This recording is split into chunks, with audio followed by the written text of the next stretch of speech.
You know what else I got? I got one of those like essential like oil mist. I have one of those, and they're amazing. Yeah, they're so cool. The whole house smells great, and I'm like super chill. And that's the kind of like 30-year-old gift. I'm gonna say now, this is the 30-year-old conversation we're talking about. It's just like, yo, I got like an air mistifier. Man, can you imagine like 16-year-old us talking? Yo, I got this air mist.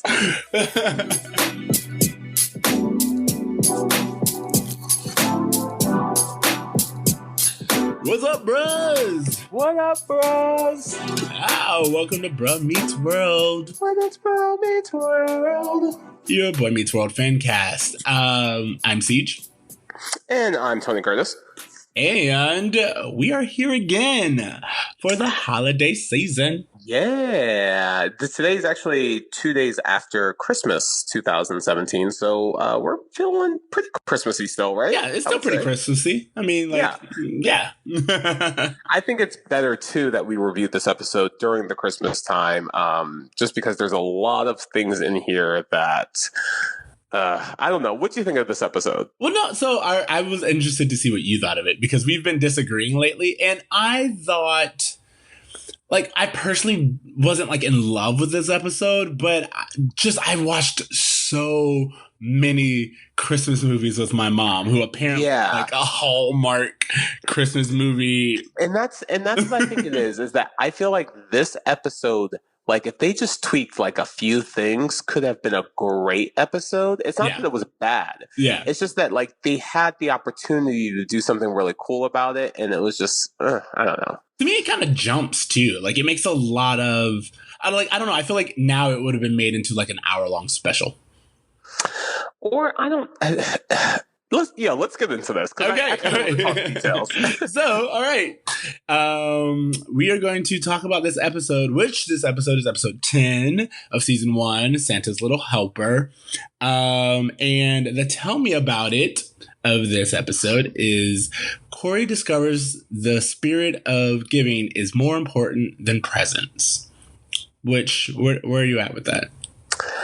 I think that's accurate. I would have gone with, I think Minka says the line that it's not the gift that matters, it's the meaning behind it. I think that would have been a more, something closer to that would have been better. Yeah.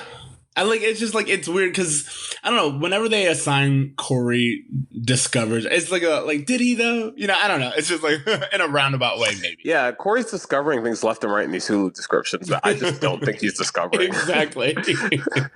Okay, so let's get into the episode. So right off the back, our opening scene is a Feeny reading A Christmas Carol to the children. Yes, this is actually something that, and I'm going to put a quarter in the spoiler jar.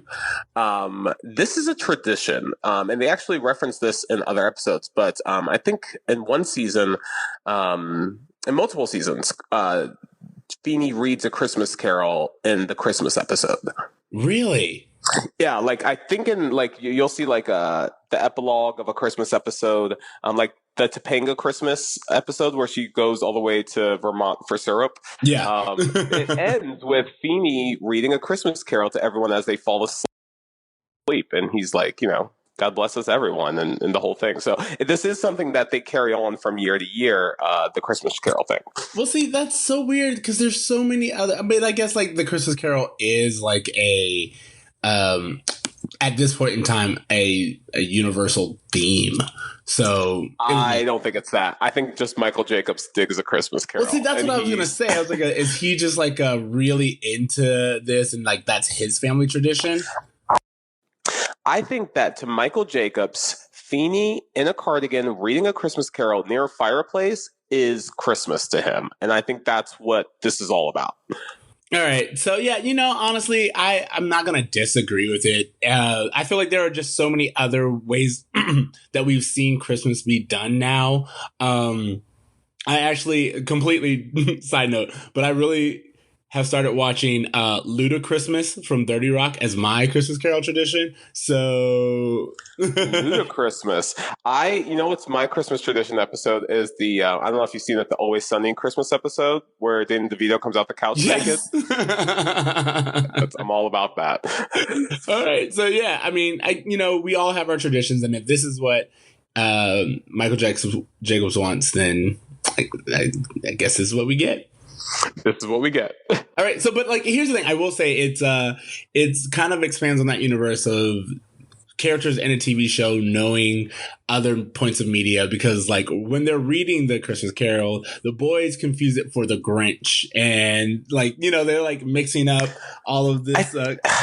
I think the problem with the Christmas Carol is that the book doesn't correspond with this theme of the episode as well. That was my thing. I was like looking for it, and I was like, all right, where's the parallel? Because usually they have like a parallel of some sort with the book or the assignment. Because I borderline think the Grinch would be a better symbolism of the story they're trying to tell. Yeah, I mean, I guess you could kind of say that. See, for me, I was thinking, what's that one? Jingle All the Way. No. No, that is fantastic. No, it's like Gift of the Magi. Gift of the Magi. I've never seen Gift of the Magi. Dude, we read Gift of the Magi. It was like an assignment I know from high school. I skipped that then. I skipped a lot of high school though. But I'm just yeah. But I'm just the Gift of the Magi is this story about this couple who they kind of sacrifice something that's important to them to get the other person a Christmas present, and they do it at the same time, so it kind of like cancels each gift out. But the whole point is, it's the thought that counts, and that's, they both knew that this thing was so important to each other, and that's why they did it. And that's kind of where, again, I feel like this storyline is a little bit more in that vein. But I don't understand why they needed to read the Christmas Carol at all. If I think it's only there to tell us that it's Christmas time. Yeah, exactly. I mean, there you go. So now we automatically have a reason for it. But I do love that they continue this joke of like, why is it called A Christmas Carol? No one is named Carol in. So, all right, then with this outburst, Feeney's like, Miss Lawrence, change places with Mr. Matthews. And I like this because it's that teacher who's just like, you know what? I don't even know why you two are sitting next together, which, to be fair, he should have did a while ago. Sitting them together is just insane at this point. Yeah, it's like I said, it seems like he's asking for trouble. I can't imagine this is the first time he's had to separate them either. Exactly. But I think this is like one of the few times we actually see it. Anyway. I love Corey and Sean in this episode. Yeah, they're actually really good. They're great. This is a really good dynamic. Well, Ryder and Ben, I should say, are great. I don't necessarily agree with a lot of the choices that Corey and Sean make in this episode, but I think Ryder and Ben do a great job. Well, yeah, they sell it, and then also, whether or not you agree with them, they make pretty childlike decisions. So it's understandable. Sure. Okay, so this is when we get a little bit of Topanga being weird, and she, instead of changing places, she goes, "I'm an hyperactive, underachieving 11-year-old boy," which I was like, damn. This isn't a real child at this point. But like the whole like, hey, Miss Lawrence, will you change places? And then she tries to do it psychoactively. I was like, oh, she's not a real girl. This isn't a real thing. Yeah, this is definitely comedy writing, but still, for her to just call him an underachieving 11-year-old boy. Oh, you know what? I thought you were commenting on the brain transfer thing. I didn't even hint that you were referencing the fact that she's dogging him out for being exactly, like in front of him, in front of the class. Feeney then replies that he's less worried about Corey and Sean's review of the book and more concerned with their understanding. And he asked, what was Dickens trying to express? And this is what's really important to me, is because they never really answer it, and then we're supposed to get meaning from it later in the episode. No. What's Dickens trying to express, I don't think has anything to do with giving gifts. I mean, Dickens talks about just being a kind person, and hey, we all know the story of the Christmas Carol. We all know Scrooge. He's a dick. He decides to not be a dick anymore, and he doesn't die somehow. Yeah, it says if you're a butthead, neat ghost will take you cool places. Which, by the way, is a great Sure. theme song. Again, I'm listening to it. I'm not skipping it. It's just on in the background. At this point in time, I will say I did listen to it kind of like out of solidarity with you. We're from Orlando, so we know a lot of people that work at the theme parks and things like that. And I've had people tell me that they can't hear "It's a Small World" anymore because it drives them crazy. Just because they've worked on the ride and heard it over and over again. This theme song does the same thing to me. And I feel like I need to start skipping it because it's making me not like the show as much as I did before I listened to it. I'm very, very selfishly want to do an experiment and see like just how far into the season you can go. No. I told you I would stick it out. I'm going to do it simply based on principle. This is a dare I did myself. Okay. I like it. I'll hold you to it. I mean, there's no way for me to check, but still. Oh, no. I mean, my frustration should be... yeah, it is a testimony until it's up. Yeah. So in our scene after the theme song, we're in the cafeteria. There is no third seat kid. There's no random, which I love. I love no third seat kid. Exactly. We just have our core group, and Corey is getting fish sticks, and he's really excited, and he notices that Sean brought his lunch. And Corey questions why his mom made lunch when he knows that Sean likes fish sticks. CJ, do you like fish sticks? I like fish sticks. I mean, like, here's the thing. In LA, are you a gay fish? They have fish. Good for you. I like it. South Park. It's not me. They have fish tacos here in LA, and very unlike my sex life, I'm all about that fish taco. Yo, man, I tear up some fish tacos. They are legit here. I imagine. Yeah. This kind of starts like Corey does notice that Sean, is his mom made lunch, and he does question it, which kind of starts the ball rolling. But what do you think about it?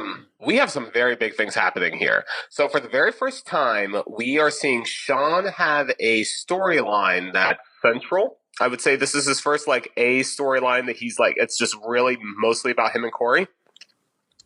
Yeah. Because even the hair thing, he's just always been kind of a side character, or he's had B storylines, going fishing with Alan. But for him to have a front and center storyline, especially one that involves his home life, is something we've never seen before. And we find out more about his economic situation, which becomes such a key characteristic for this for Sean. So yeah, what's really funny is I noticed it too. This is where it all begins. I mean, up until this point, Sean and Corey are equals. They're equal in personality. They're equals in social status. Up until this point, Sean and Corey are practically you would assume they're the same kid, only from different families. Well, here's the thing that I've noticed from watching the show up until this point is that Sean is always Corey's backup. When he doesn't understand anything else about the world, he knows that Sean gets it the same way he gets it. So, with Topanga, both of them feel the same way. With Feeney, both of them feel the same way. With their parents, both of them feel the same way. So when they have a difference of opinion or anything that gets between them, that really shakes up Corey because he doesn't have that thing that he understands anymore. You're right. That's a great observation. Up until this point, Sean and Corey have pretty much agreed on everything, even in the episode where Corey, quote unquote, cheats. He's still supported by Sean. Yeah, Sean is ride or die there the entire time. And for this episode to kind of create a little rift between them, I really enjoyed. I think it's something, like I said, probably needed some work, but it's still nice to see them shake up Corey's foundation a little bit. Yeah, and we get a more fleshed out Sean from this. And we see how Sean deals. This is kind of like the beginning of seeing how Sean deals with problems. Yeah, and I mean, Christmas is a tough time with money in general. Like, I can understand why this was chosen for the Christmas episode. It just makes sense, I think. Yeah, but also I think the decision to have it be Sean says a lot, because they could have very easily brought in Third Seat Kid, or made it Topanga because she's already weird. He could have learned this lesson through anyone.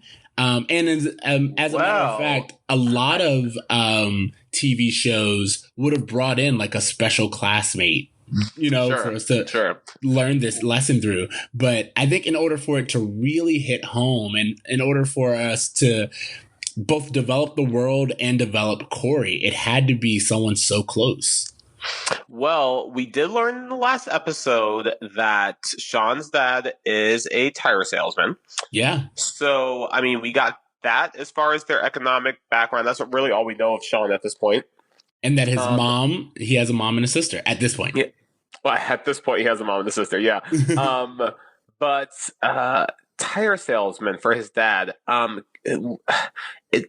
was he pulling in big bucks? Is that what we're supposed to believe? Well, I mean, I don't know if he was pulling in big. Sorry, we don't know if he was pulling in big bucks, but they were comfortable. Like, it was clear again up until this point. Sean and Corey kind of like, they wear similar clothes. I guess I'm trying to figure out, because Sean had fish stick money like on deck for week after week after week, and this is the week he doesn't have fish stick money. So that's what I'm saying. Like, clearly, like, whatever job that Sean's dad had, there was never a point in Corey and Sean's relationship where money became an issue until now. Exactly. And to kind of like rev up that issue, Minkus joins, and kind of just to let us know that it's Christmas, and he reminds us, of what season we're in. And this is when they start talking about the kind of gifts that you get, and Corey makes jokes about wool. No matter what the shape is, it's wool. Which, again, just on a side note, reminded me that as you get older, getting clothes as a gift just becomes that much better. Oh, I almost prefer it. Yeah, exactly. You're like, yes, I don't have to go to the store. And if you like, what I did was I sent my mom exact links to things that I wanted. So it's like get these shoes. Oh, my mom refuses to work with anything other than the Amazon list now. Like, it's really a push to get her to go elsewhere, because she just wants that one list that she can just buy all and go. I like it. That's the way you do it now. But now, anyway, with Corey talking about like, oh, it's the season of wool, everything's wool. We're also seeing Corey, his understanding of what a gift is. He's still complaining about gifts that are given to him, not understanding that there's something else that comes with a gift. It's the meaning behind it. Your parents want you to be warm so you don't get sick. It's not something a kid would understand, but us watching it, we can see that, like, wow, like Corey does have kind of an off perception of what a gift is supposed to be. I don't know.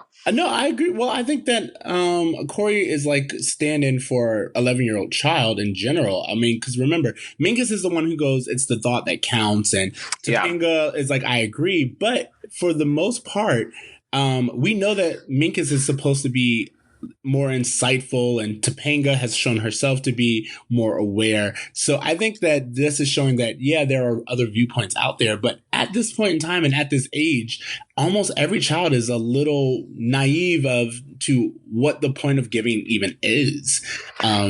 Because that whole conversation about just like getting excited about what you think you're getting for Christmas, like that's 100% real. Just like being in the cafeteria, like, oh, I'm going to get this for Christmas, or I can't wait to get this, or I really want to ask Santa for this, or my mom, or whatever. It's that for a kid is the most exciting part, I think. I don't know if that's a good thing or a bad thing, but I think it's an accurate thing. Yeah, no. And that's what I just wanted to reflect. I was like, this isn't, I'm trying not to judge Corey too much when we go through stuff like this because I'm like, this is pretty much how he should think. He hasn't had this lesson yet. And this first season is about him learning all of these lessons. Now, sure. No, I absolutely agree. I mean, the flaws that Corey has aren't necessarily flaws as much as they are just him being young and not knowing any better.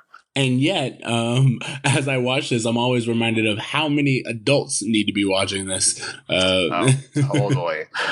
One thing I wanted to mention real fast is that Topanga's like, we lose sight of the true meaning of Christmas. And I was like, oh, are they about to jump into like a Jesus thing? And she goes, no, the true meaning of Christmas is the winter solstice. So, I mean, even on that kind of, the winter solstice makes way more sense for Topanga. Oh, totally, and I think that's kind of the cool thing about I don't know. I feel like when she said the true meaning of Christmas, that was kind of a red herring. I think we were supposed to expect her to do the Charlie Brown true meaning of Christmas. I see what you're saying. Yeah, and she jumped into winter solstice just because she's weird Topanga right now. Yeah. I like that, and you're right. Maybe especially like in '93, this was like that was totally like that did not go the way that I thought it would go. Sure, yeah. Okay, so the boys mock Topanga and Minkus, and then they run off. But even for a second, I thought that was really cool because we had like the four of them just kind of sitting. Yeah, the four of them lunch. Are great together. They are so good together. That's all I want to see from this show is the four of them. Yeah, they kind of bully Topanga and Minkus. Like they bully them to the point where like they say something, and then Topanga and Minkus just like slowly and like head down leave the table, and I'm like, oh, like. I know that the boys aren't intending to be bullies, but I think that's the kind of bullying that we're all guilty of, is that bullying that's like, oh, we're just doing this out of humor. We don't mean anything by it, but people are actually getting hurt by it. Yeah, well, that, and then also it's kind of like the bullying where you don't want that person there, so you're not even watching what you're saying. Yeah, totally. Okay, so from there, we get the boys. It's just Corey and Sean, which we love, and they are doing a Christmas tree update, and they're kind of talking about things that they think they're getting. And Corey is convinced that he's going to get a real leather NBA certified basketball. And because of that, he's going to get his gift a gift. And he has saved up money, and he has $5 whole. He said he saved 2 months, was it? Yeah. I didn't know, but I was like, wow. That's the thing that's like weird about this show is like, okay, so Sean, his parents are going through a weird money thing, but to Corey, $5 is a lot of money. So obviously they're not that different. You know what I mean? Well, yeah, and we've talked about this. Alan and them, like when Corey talked about the Super Soaker, they're not like swimming in money, but I think this kind of like parallels the childlike understanding of money anyway. And also, I always like usually go and look up inflation because I'm like, was that like a lot of money back then? Whoa. Something else we need to discuss. Did Corey not tell Feeney during the bet episode that he makes $5 a week just for going to school? Yeah, what's that all about? No, he had to save 2 months for $5 and he gets $5 a week. What you do with the rest of that money, Corey? You know what? I'm just going to say that Corey's probably impulsive and completely kept spending it. Oh, man. But again, like to kind of put it in today's terms, because I looked it up, $5 in 1993 would be roughly $9. If you wow, all right, so a big spender. Exactly. It's still not a lot. I think that would be a lot of money to kids a lot younger than Corey and Sean. Like if Morgan had $5, I can see her thinking it's a lot of money, but I don't know. I guess that they treat $5 like it's just like, oh my God, how did you get $5? What? How did this happen? Like, I found it walking on the street like it's $5. Exactly. But you know what? I gotta admit, if someone were to hand me $5, I'd still be like, wouldn't be mad. Wouldn't be mad about it. Yeah, exactly. So going back into the episode, he goes, you got your gift a gift. And Corey's like all about it. And he's just kind of talking it up. And then that's when Minkus comes back over. So Corey asks Sean what he got, and Sean brags that his dad really came through this year. But he does so in like kind of a vague way.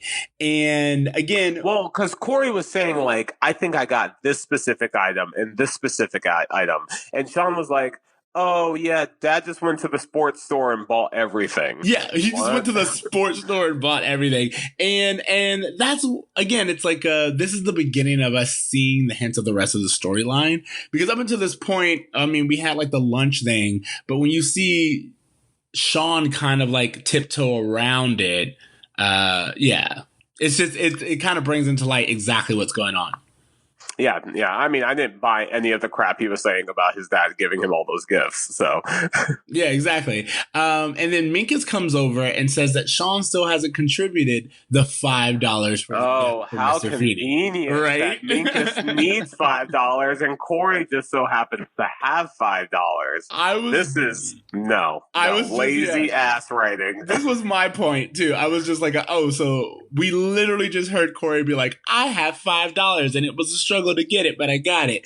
And then Minkus comes over. The other thing about the $5 is that Sean's like, hey, let's go after school and get this sweet ass net so you have it for the ball. Like, let's get this right away. That money's burning a hole in your pocket. And Corey makes a point to the audience almost to say, no, I don't want to buy it now. I don't want to tip my parents off that I know what I'm getting. I'm going to keep this cool $5 in my pocket. In comes Minkus. Exactly. I need $5. I mean, and I do like, I was, when I was talking about Christmas episodes, and I was telling my mom this too, when we were watching the movies, there's always like this one little line of dialogue, which explains why they're not doing the most obvious things, but it's still like, it doesn't make the setup any better, but it's just like one little line of dialogue where you could tell they were like, this will explain it. So, Minkus, after he says all this, Sean is like, hey, yo, I'll give it to you tomorrow. And Minkus is like, that's what you said yesterday. And then Sean says that he spent his last $5 on lunch, and he gets up and walks away. Keep in mind, Sean just told Corey and everyone else that he packed his lunch. Yeah, not only did we make a big show of them packing the lunch, but even Minkus looks down and he's just like, what? Did his mom charge him $5? And for a packing fee. Yeah, exactly. So it's a thing where we're like, clearly finance is going to be our subject of this episode. And and that, I feel like that last thing was just like, hey, just in case kids don't quite understand that Sean's embarrassed by this, we need to have him do an obvious lie. Like, he's in front of the bag that he brought his lunch in when he says, I spent $5 on lunch. Exactly.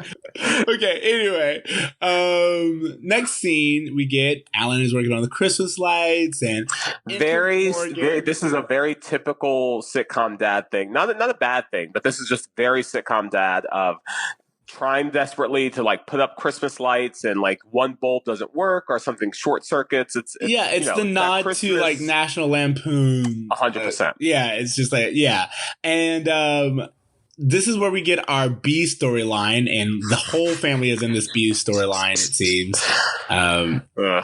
Yeah, and it is just that. It is a B storyline. So you feel this way too, because I felt like this was stupid. Like, Morgan killed Santa. No. Morgan goes, Alan asks if Morgan got a picture taken, and she screams, and it turns out that Santa had a heart attack, and Morgan thinks she murdered Santa. I do want to say, Alan makes a really funny joke here where he's like, are we talking about 8 reindeers pulling a casket? Yeah, I mean, and for a moment you don't know if like Santa died or whatever, but this is also like a very big Christmas trope of like the little kid thinking that they killed Santa, or that someone who had a heart attack died because like of a very simple ask. Sure, or like something's wrong with them because someone got sick when they were around them. Exactly. It's that misinterpretation of just like what is infectious and what isn't. Yeah, exactly. But they quickly move on from that, and Corey runs in and he's immediately going under the tree and he's taking inventory of everything. And question for you about this, because this is something I did not understand. I never, and I understand that this is not something all families do. I never had gifts under my tree until Christmas morning, because that's when Santa brought the gifts. I never had like just gifts chilling underneath the tree for like weeks leading up to Christmas. I know a lot of people do that. I just never did. I want to say, so to be fair, I know that like I've had different experiences, because you're right that some families, and a lot of families that like I visited on Christmas, they'll have that piled up. But I personally, we always got our gifts, like, as you said, like the night before, like oh, you're a Christmas Eve person. Yeah. All right. Okay, I feel you, fam. Yeah, because remember, I told you we didn't like really celebrate Christmas growing up, and there was like no delusions of Santa Claus in my house, so. You never believed in Santa? Actually, this is like a complete side thing, but I remember early on, and I can't tell you exactly when, but like I'm talking kindergarten. I remember having it exposed to me. Like either I walked downstairs and I saw my parents putting things under the tree, and my whole thing is like I never had like a freak out about it. I was just like, oh, okay. I mean, yeah, a gift's a gift, but I guess wow, okay, wow. All right, so that's all right. It's interesting. It's always interesting to hear how different people, do Christmas. Yeah. But yeah, I have a lot of people. I mean, I have a lot of Spanish people in my family, and Spanish people almost exclusively do Christmas on Christmas Eve, as far as exactly. I've noticed. But yeah, so and I think Topanga later on tells us that she celebrates Christmas on Christmas Eve. So yeah. I mean, and reality, and just in terms of like gifts under the tree, my therapist actually made a really cool thing, which I think is like a good idea if you're going to put things under the tree, which is that he wraps his children's gifts in 2 different types of wrapping paper, and they don't know which wrapping paper is theirs until Christmas morning. So you can't count the gifts and you can't look at anything because you don't know which wrapping paper selection is yours. So I kind of thought that was like a really cool way of doing it. Legit, this Christmas, I'm looking at all the gifts under the tree, and they all have different names on them. And I'm like, I don't know where to start. And I was like, oh no, they're all for you. And I was like, what? Well, this one has Brian, and this one has. She's like, no, I know you in gifts, so I put other people's names on these gifts so you wouldn't think they were yours. That is brilliant. See, so the entire Christmas morning, I'm opening things that are like to Sue and to Carol and to, That's fantastic. I love it. Anyway, going back to it, Corey has taken inventory of his gifts, and he's like, I've got 3 new gifts, and I need to run and tell Sean. And this is when Alan stops him and says that he probably shouldn't exaggerate to Sean. But like in Corey's mind, he has to exaggerate just to keep up, because as Sean said, his dad went all out. And I do really appreciate this, because even to this day, I'm very careful to like on Christmas, like not take a bunch of gifts or brag about the things that I got, just because I feel like it's rude in some ways. Like, I don't know, you definitely want to express gratitude to the people that gave you gifts, but I do see what Alan's saying about just exaggerating and bragging about things that you're getting, because that's not really what Christmas is about. Well, not only is that not what Christmas is about, but in the next scene, or in the next second, Alan kind of replies that Sean was probably exaggerating. And we see in Alan's eyes that there's more to the story than Corey understands. And yeah. Alan is kind of like, even before I knew if Alan was going to tell Corey, which he does like the next second, you kind of see that he's trying to like give them some kind of respect. You know what I mean? He is soft pedaling the real, and it took him just like, hey, Corey, just so you know, straight up, Sean's not going to have a great Christmas this year. And I think that we all know those moments where our parents had to sit us down and tell us something like, hey, this is something you need to know that's real and that affects your friends or your family or whatever.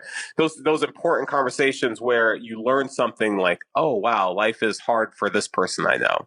Yeah. And that's when Alan lays it on us and on Corey that Sean's dad got laid off. And selling tires. Yeah. Point being is he got laid off. And how does this tire salesman get laid off, I wonder? I just wonder, everyone else gets laid off. Like downsizing. I'm sure Tires Plus just makes cuts all the time.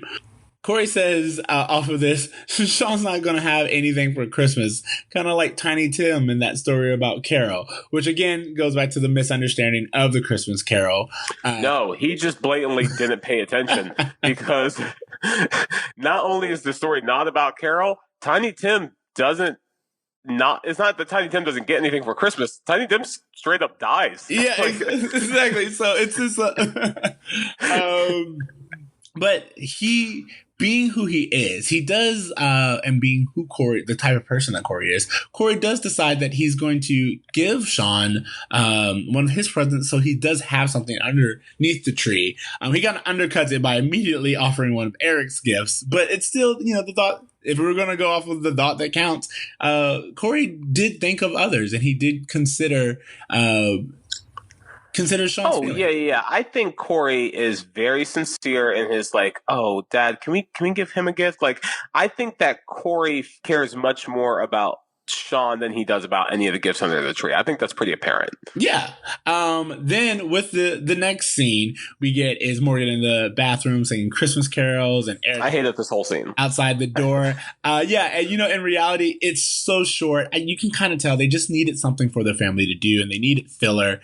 This is a really short scene, and we just move on. So that's what we're gonna do. I wonder the actors that play the parents, I wonder if they ever got annoyed that they didn't get more to work with.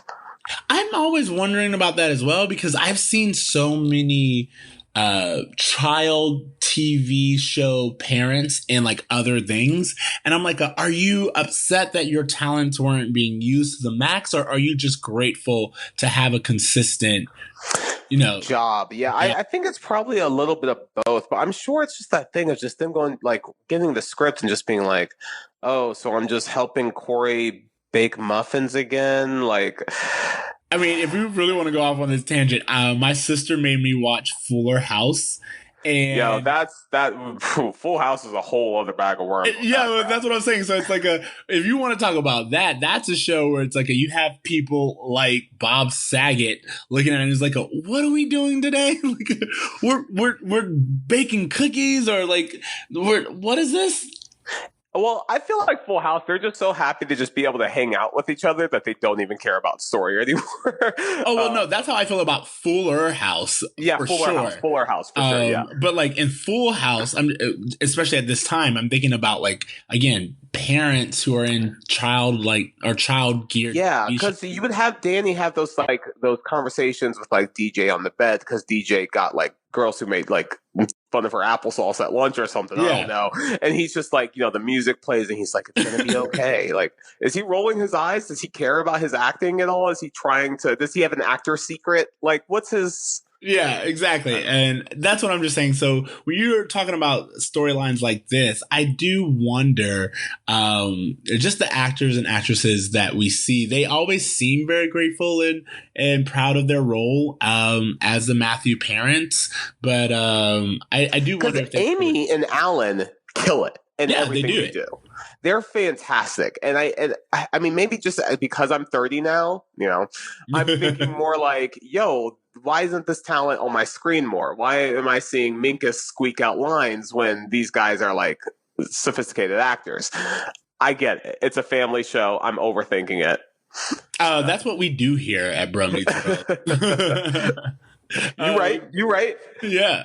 So in our next scene, right after the Morgan and Christmas Carol a little bit, Corey goes and he gives Sean the gift. He goes from me to you, and Sean is wait a minute. Why are you giving me a gift this year?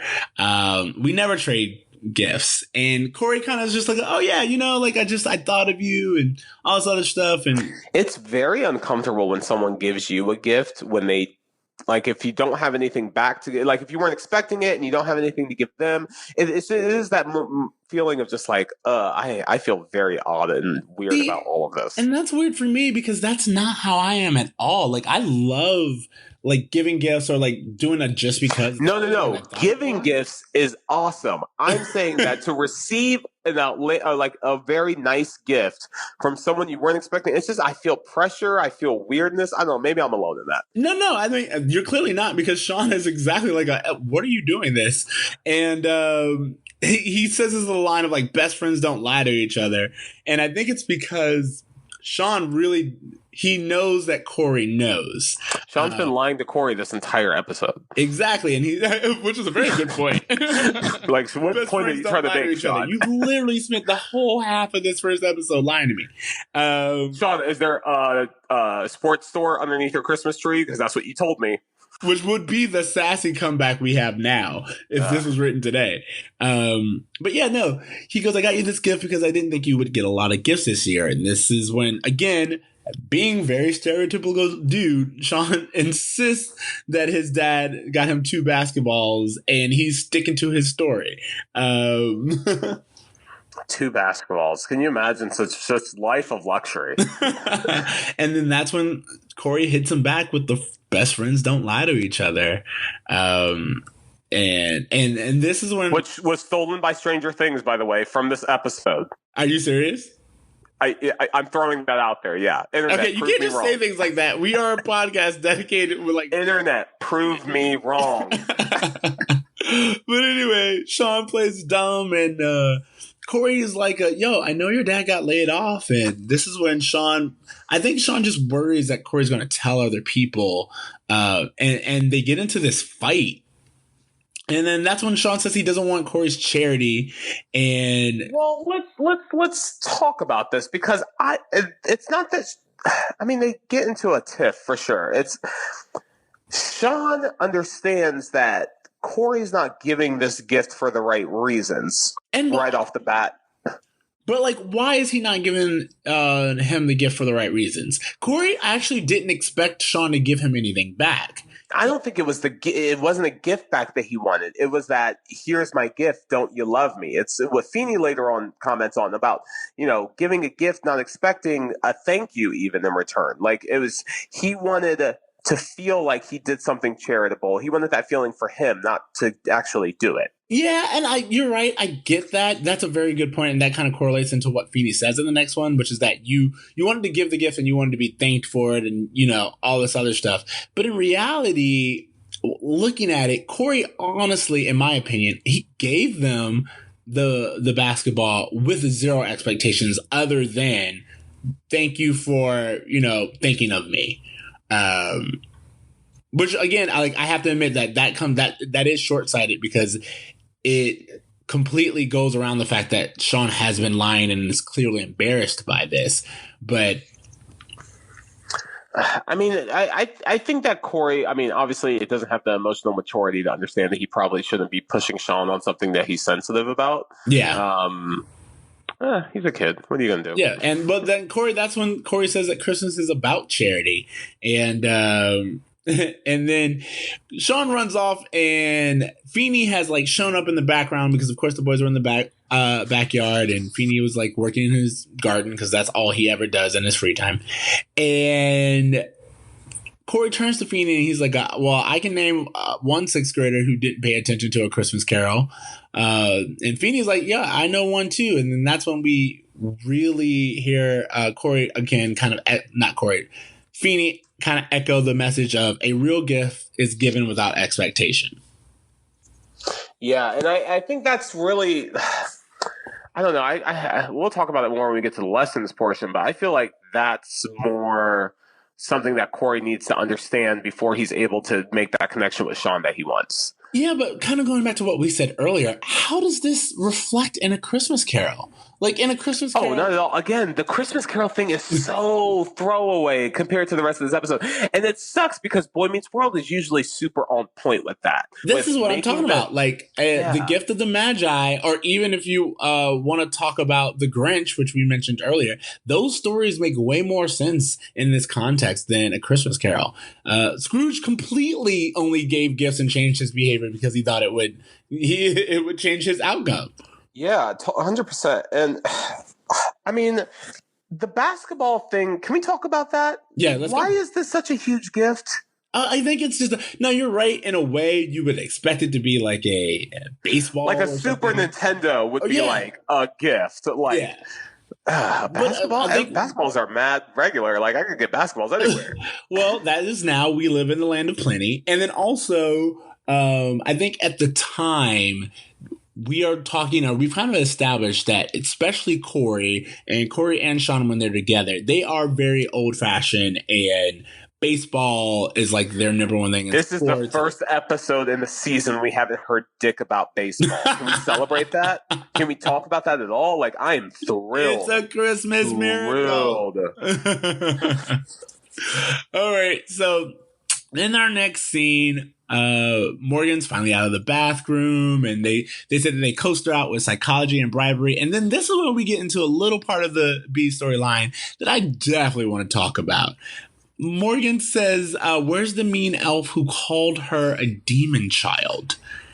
And they kind of like immediately are like, don't worry about it. You'll never see him again. Doorbell rings. Morgan's like, I'll get it. Of course, it's the exact elf that she was talking about. And we get this little mobster stereotype from the elf. But like, there's a whole lot going on in this scene. The reason for the elf visiting the parents is so bullshit. Yes. This would literally never happen. Like, it's that thing of just like, hey, Corey, we have a professional baseball player in your living room. Just like that kind of like, this doesn't happen in normal life. Like, if the elf says, hey, I'm here because your wife paid for a picture and she didn't get that picture with Santa, I'm here to give her her money back. That's not how that works. Well, not only that, but where do you list your address? Your address. In this when you go to take pictures. Why would you need it? Unless they were like, it's to be mailed, the pictures to be mailed to you, but that's not how pictures with Santa work. Pictures with Santa work. It's the weirdest thing. But can we go back to the demon child thing? Like, what's upsetting you about the demon child thing, Steve? First of all, the idea that anyone would tell your child that they're a demon child. Whoa. Maybe you just haven't met the right kids because there are demon children. I haven't said that they're not demon children. I'm saying the fact that someone who works as an elf or as a Christmas character or anything. You're right. You're right. Like, their job is to provide Christmas spirit, and here they are bringing up satanic children references. Exactly. And can you imagine? Like, I want you to imagine for like 5 seconds going to Disney World and like Mickey Mouse calling someone's kid a demon child. You know what? Yeah. You've made it in a way that I completely understand it, because that would be absolutely ridiculous, and I would be so upset because at Disney you don't expect that. But what is Mickey Mouse but just like a rodent version of Santa Claus? Exactly. So it was just like I can't believe that they even did this, and I would have been like upset. They kind of like just shrug it off. Like, for example, Alan, when they do talk to the mobster, he's like, I heard you called my child a demon child, or like my daughter a demon child, and the elf just kind of like brushes it off. It's like, what are you going to do about it? And it's like what kind of mall is this? Yeah, I don't know of any mall that gives like personal like customer information to its employees to like visit their home. I've worked at a mall before. If I ever contacted the customer outside of the store, you get fired for that. Exactly. There's so many fireable offenses in this storyline alone that I'm like just amazed. But again, I always go back to like, maybe it worked different in the 90s. I don't know. It's a different time. It was pre-internet, bro. Yeah, pre-internet and children's rights and like all this other stuff, apparently. All right, so in our next scene, because again, we're just moving on from this B storyline, which is a B storyline. For sure. we're Be back going with it. we're back in the cafeteria, and Minkus approaches Sean, and he's like, "Yo, it's tomorrow, and I need that money." Yo, And Minkus is acting like Sally Mae right now, and I really don't like it. yes, I like it. But you know what he does, and I kind of am like a little surprised at Minkus. He goes, "If you don't give me the $5 right now, then your name's not going on the card, and then everyone in class will know you're a deadbeat." Totally. As soon as he said that, I was like, Jesus, Minkus, this is a Christmas card. Like, why are you taking this so seriously? If you don't give me $5 right now, then the entire sixth grade class is going to know you're a deadbeat. And it's just so from this it's weird because it's like, does Minkus know about Sean's financial troubles? But he can't because of how the rest of it works out. So it's like, you know what's funny, when Minkus said that, you know how like you're ever around people who like they make like I don't know, like racist jokes that are like not mean spirited, but then they accidentally go too far. Yeah. Or they show you, like, they'll show you something about their personality that makes you think, oh, maybe they actually believe those jokes. Yep. This is the moment when, you know, we have this back and forth between Sean and Minkus of, you know, future plumber, ha ha ha. This is the moment where I was like, oh, Minkus actually thinks less of Sean. Yeah, that's basically what I was getting at, and I didn't even know it. But you're right. It's just like he essentially is like I don't think a lot of you in general, I don't know your financial status per se, but I do think that you don't have it as well as the rest of us. And if you can't keep up, I'll make sure that everyone knows it. Yeah, and it really just rubbed me the wrong way because Minkus has seemed like, regardless of being this person who's trying to do well, and I mean, this whole like motive of his to be the best class treasurer, I guess, that he's trying to protect. This is sixth grade, man. No one's taking this job this seriously. Well, I mean, what Minkus is, and I don't want to take away from that because the Minkus taking it this serious is very Minkus-like. He's like, they could, what does he say? Something like they could audit me or something like that. If they can audit my, they can subpoena my journals. Yeah, exactly. Says. Yeah. So like the fact that he would take it seriously totally makes sense for Minkus, but it's just like, it was very hurtful for just to call Sean a deadbeat. And I think deadbeat is I don't know if that was a purposeful choice because they used the term a few times throughout the episode. But yeah, deadbeat is just so like, that's a very specific term. Yeah, that's what I'm saying. Minkus is, again, very specific with his words. So I don't think that Minkus would just call him a deadbeat without the link to class that it has. There's tons of class stuff going on there with that deadbeat line. So we're calling you out, Minkus. We see through you. Exactly. But I like what you're saying. It's just kind of like this does show that even though Minkus has been saying these things kind of jokingly and we all just laughed it off, Minkus really does think of way less of Sean. But as Sean leaves and Sean kind of like just accepts his role as this deadbeat, which again, this is the first time we get to see it and it's not the last. Sean even says like, well, I guess I'm just a deadbeat then, and walks away. Like, he's like, I don't know what to tell you, bro. I'm not giving you $5 right now. And again, I think this is something that we will deal with Sean continuously. This like feeling that he's less than and that people know that he's less than. Yeah, I feel like the show occasionally leans on that in a not so great way, but you know, we're at least getting a fleshed out character. Yeah, that's very true. All right, so then we have Corey, who of course has seen this whole interaction, and even though him and Sean aren't speaking, he goes up to Minkus and he's like, "Hey, so Sean actually gave me $5 a while ago, which is why he doesn't have it, and I can give it to you now." Of course, giving his $5 for the net that he's saved. Whoa! You're saying that Corey had $5 and Minkus needed $5 and Sean owed $5? That's a very convenient. Yeah. And it all works out. And then that's when Minkus is like, "Oh, so you're the deadbeat." And again with the deadbeat thing. Exactly. It's like, you know, he has an extensive vocabulary, you know, because he writes Feeney this super eloquent card later on too. Yeah. So you know that, again, he is using these words with intent. Yeah.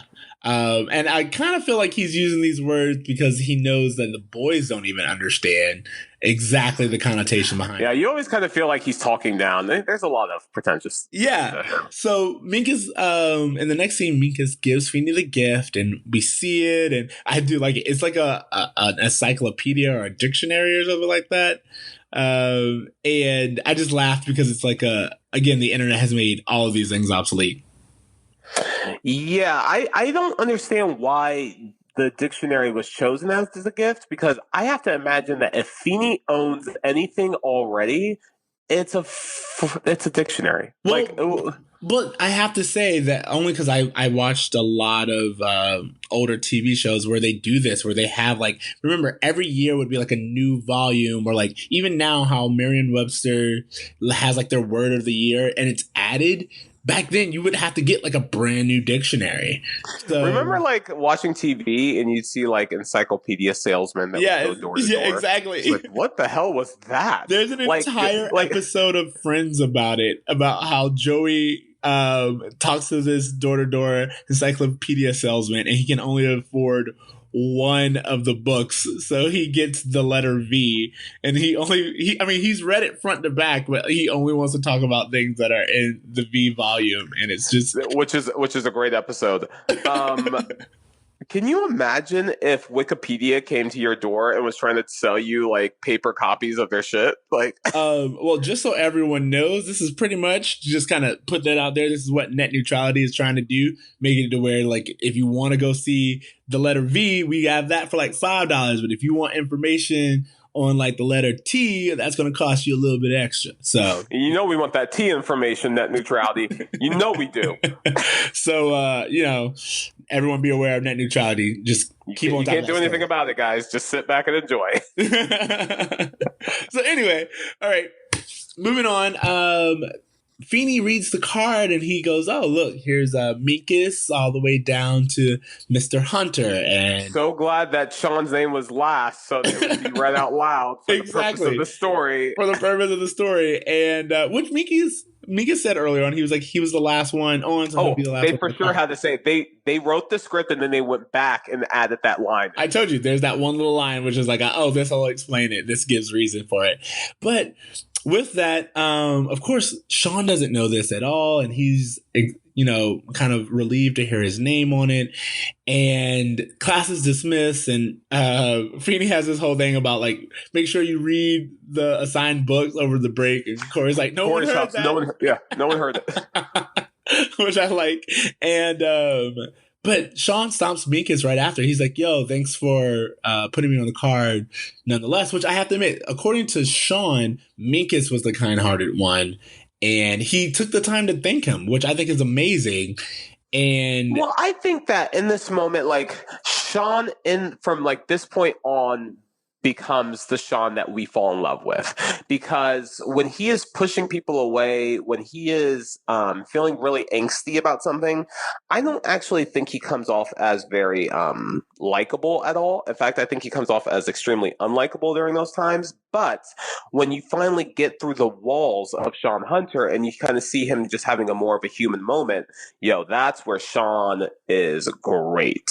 Exactly. And this is where, of course, Minkus tells the true story that Corey paid him. And he even, is just like he explained the whole situation to me and blah, blah, blah.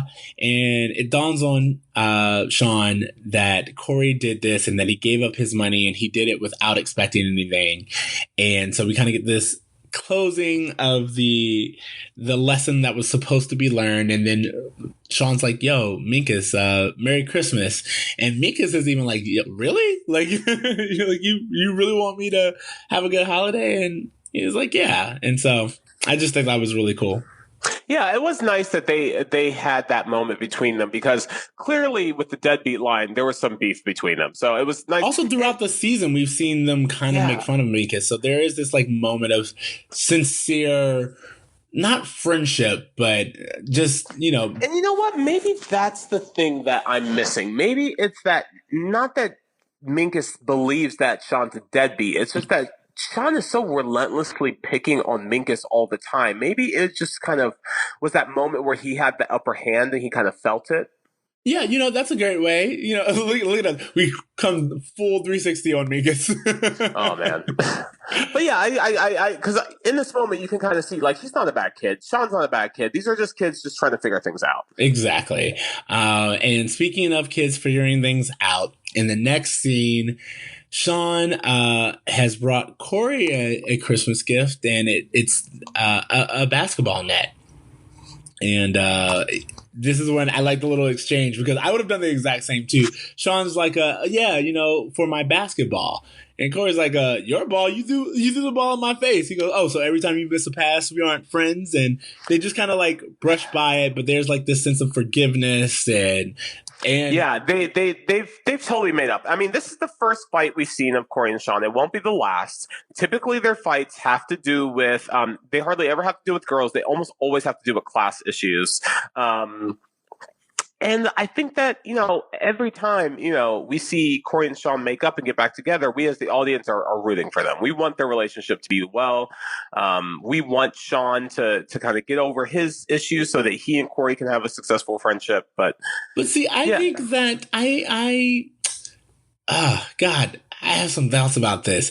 Corey and Sean usually fight not because of class issues per se. Like, class issues are usually maybe the vehicle, but they fight from a misunderstanding of their reliability on each other.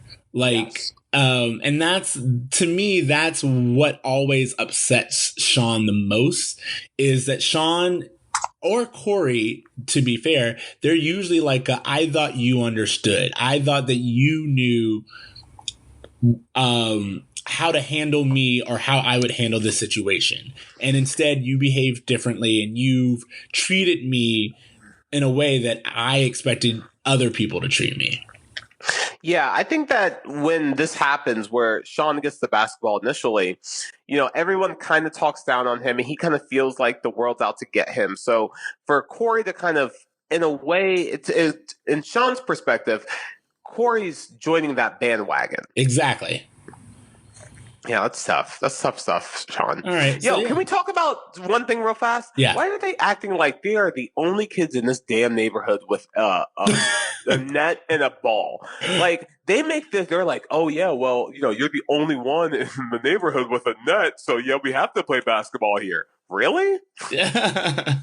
I mean, to be fair, we've seen third seat kid after third seat kid disappear. So maybe these families are like leaving, and Corey is the only one on the block. Well, kids apparently people are getting laid off left and right. It doesn't surprise me that they have a heavy influx of traffic. You're right. Maybe that supermarket's the only constant business in the neighborhood in Philadelphia.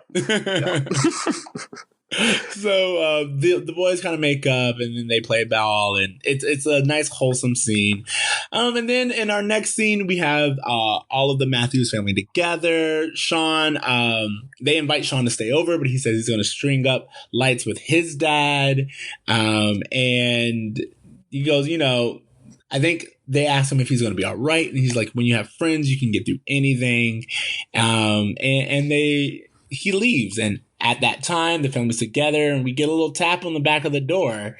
And this is where we get the conclusion of the B storyline, where the family is like, who could that be? And they get Morgan to answer it, and we have Feeney dressed as Santa. And they just kind of conclude it. It's a very cute little ending, where Feeney's saying that the Santa didn't die. He just had some undercooked figgy pudding. Go ahead. What is? I don't know what figgy pudding is to know that it was even undercooked. Yeah, no, exactly. No, but it's just, it's like a little moment of improv, and it's kind of like using these Christmas references that we know.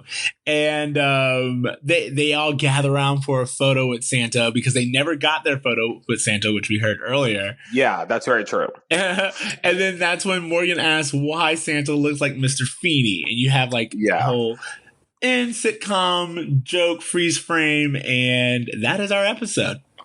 Well, one of the things I did want to mention is that this is another Christmas tradition of Boy Meets World, where you'll notice it, that the central cast will take a Christmas photo at the end of the Christmas episode. Ah, and that's how it really? ends. Oh, that's cool.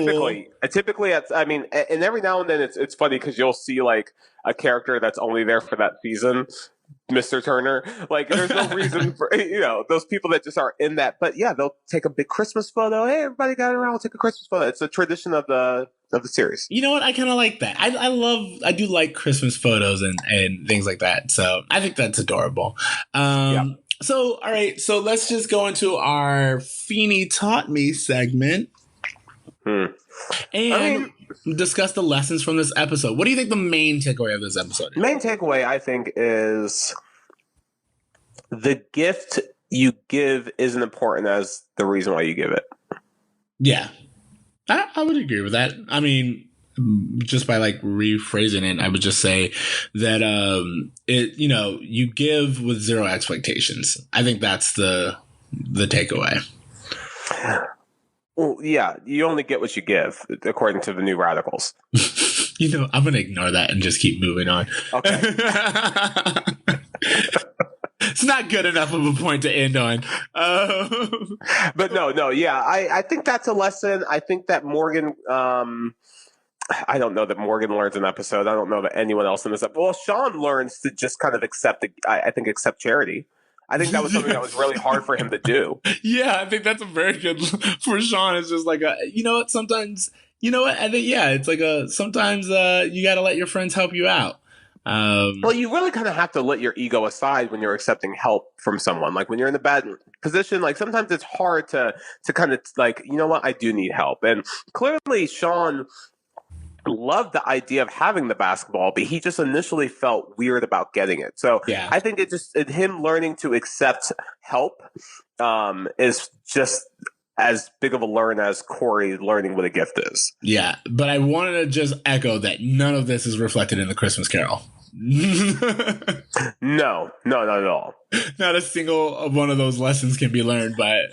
Yo, if people are listening to this, let us know what Christmas book or movie reference they should have made that would have been better than this. Maybe Gift of the Magi. I'm not familiar. But yeah, like there has to be something give else. us your opinion because I seriously doubt this was the best selection they could do. Anyway, let's wrap this up with grades. TC, what are you giving this episode? C+.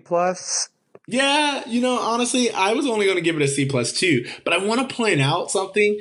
I did some research, and this episode was voted one of the top Christmas episodes on TV. Of the series or in general? In general.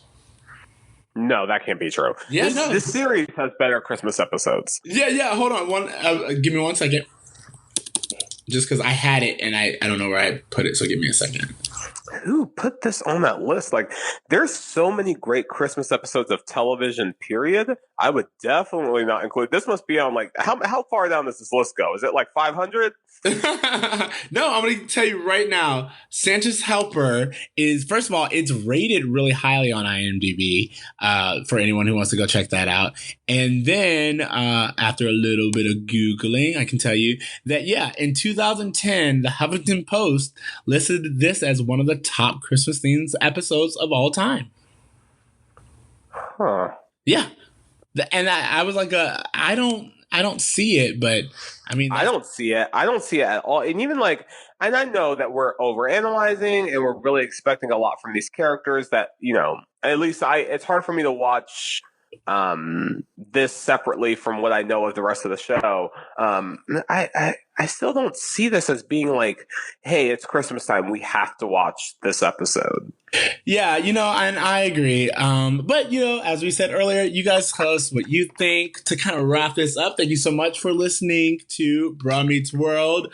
TC, do you have anything you want to say before we head out? Merry Christmas, everyone. Yeah. Happy holidays. Happy Kwanzaa. We're in it, guys. Yes. Winter solstice and all of that. We hope you enjoyed your holidays. Make sure to follow us on Twitter and Facebook at Bruh Meets World, or email us at Bruh Meets World. Also, make sure to give us a little rating out there. You see, you guys are starting to watch and just want to remind you to rate while you're doing so. You can find me on Twitter at Extra Siege. That's XTRACEEJ. And TC, where can they find you?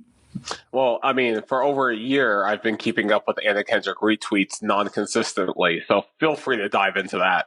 But yeah, fitness stuff, A Braver Me, check it out. Also, this is our last podcast of this year, right? This is our podcast of this year. So yeah, we'll see you guys in our here. You'll hear us in 2018. 2018. Thanks for just trying this out with us in the past couple of months. I'm grateful for those things. So. Yeah, great year so far, guys. All right. Great year. Okay, I'm gonna leave that. Anyway. Well, yeah, you're right. Not a great year, but I'm saying as far as just us getting this podcast started, yeah. We did some things. Let's just put that. we did some things.